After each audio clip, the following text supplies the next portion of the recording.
Hello, and welcome to Read Aloud 3, where it's you, me, and the Trinity. And we're reading in 1 Kings. The chapter is 16 today. Happy Wednesday. Okay. This message from the Lord was delivered to King Baasha by the prophet Jehu, son of Hanani. I lifted you out of the dust to make you ruler of my people Israel. But you have followed the evil example of Jeroboam. You have provoked my anger by causing my people Israel to sin. So now I will destroy you and your family, just as I destroyed the descendants of Jeroboam, son of Nebat. The members of Baasha's family who die in the city will be eaten by dogs, and those who die in the field will be eaten by vultures. Sounding familiar. The rest of the events of Baasha's reign and the extent of his power are recorded in the book of the history of the kings of Israel. When Baasha died, he was buried in Tirzah. Then his son, Elah, became the next king. The message from the Lord against Baasha and his family came through the prophet Jehu, son of Hanani. It was delivered because Baasha had done what was evil in the Lord's sight, just as the family of Jeroboam had done, and also because Baasha had destroyed the family of Jeroboam. The Lord's anger was provoked by Baasha's sins. Subtitle: Elah rules in Israel. Elah, son of Baasha, began to rule over Israel in the 26th year of King Asa's reign in Judah. He reigned in the city of Tirzah for 2 years. Then Zimri, who commanded half of the royal chariots, made plans to kill him. One day in Tirzah, Elah was getting drunk at the home of Arza, the supervisor of the palace. Zimri walked in and struck him down and killed him. This happened in the 27th year of King Asa's reign in Judah. Then Zimri became the next king. Zimri immediately killed the entire royal family of Baasha, leaving him not a single male child. He even destroyed distant relatives and friends. So Zimri destroyed the dynasty of Baasha, as the Lord had promised through the prophet Jehu. This happened because of all the sins of Baasha and his son Elah had committed, and because of the sins they led Israel to commit. They provoked the anger of the Lord, the God of Israel, with their worthless idols. The rest of the events of Elah's reign and everything he did are recorded in the book of the history of the kings of Israel. Subtitle: Zimri rules in Israel. Zimri began to rule over Israel in the 27th year of King Asa's reign in Judah. But his reign in Tirzah lasted only 7 years. The army of Israel was then attacking the Philistine town of Gibbethon. When they heard that Zimri had committed treason and had assassinated the king, that very day they chose Omri, commander of the army, as the new king of Israel. So Omri led the entire army of Israel up from Gibbethon to attack Tirzah, Israel's capital.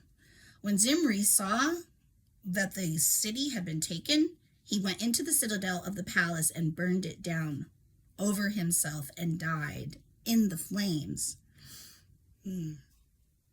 For he too had done what was evil in the Lord's sight. He followed the example of Jeroboam in all the sins he had committed and led Israel to commit.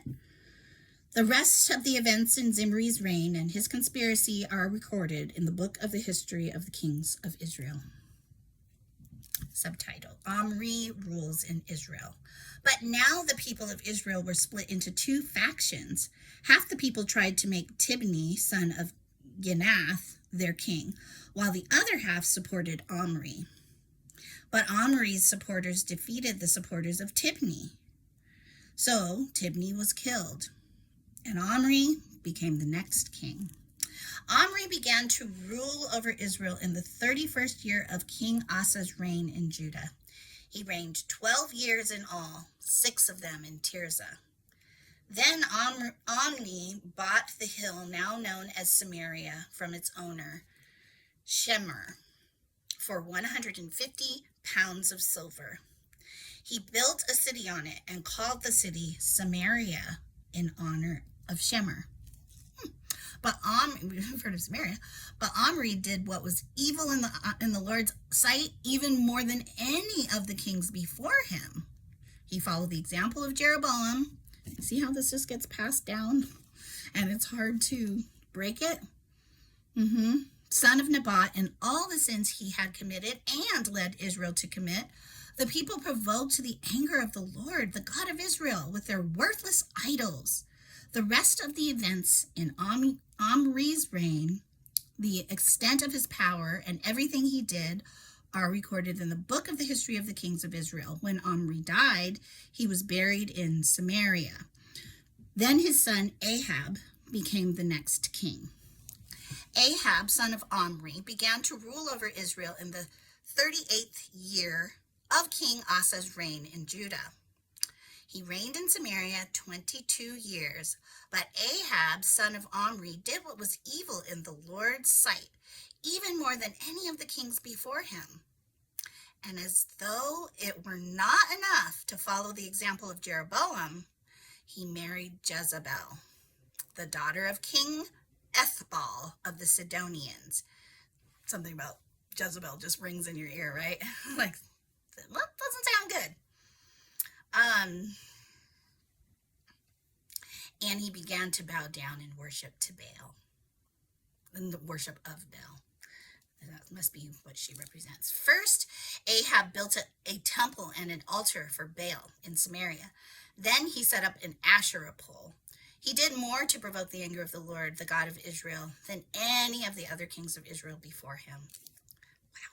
It was during his reign that Hiel, a man from Bethel, rebuilt Jericho. When he laid its foundations, it cost him the life of his oldest son, Abiram, and when he completed it and set up its gates, it cost him the life of his youngest son, Segub. This all happened according to the message from the Lord concerning Jericho, spoken by Joshua, son of Nun.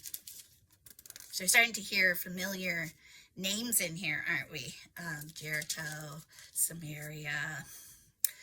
Let's see, there's a reference after the name Segub, his youngest son. So I just kind of want to read that.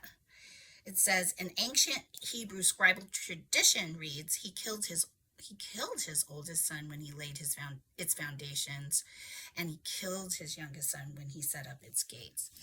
You know, I mean, when it says that he did work, I mean, even more sinfully than the others that preceded him.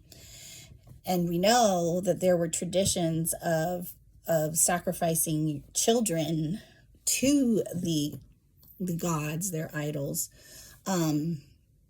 So yeah, I'm sure that is a possibility of what actually happened. So, again,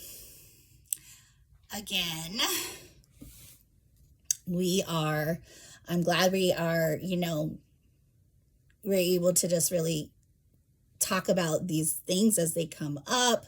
Like, God gives these prophecies, and as we are reading them together, I feel like it really just motivates a discussion and further thought. Like, gosh, this is what, they just became more and more evil, and we know that they weren't obedient in certain things, and so certain things led to certain things, and just I think that is, it's nice to have others that we're reading together with, communally, because I think for me it prompts more conversation and more deeper thought into what the scripture is saying, and what its messages as well, as the history of it and the story of it. So I'm glad that we're doing this together again, and I will look forward to tomorrow when I see you for chapter 17, when you see me.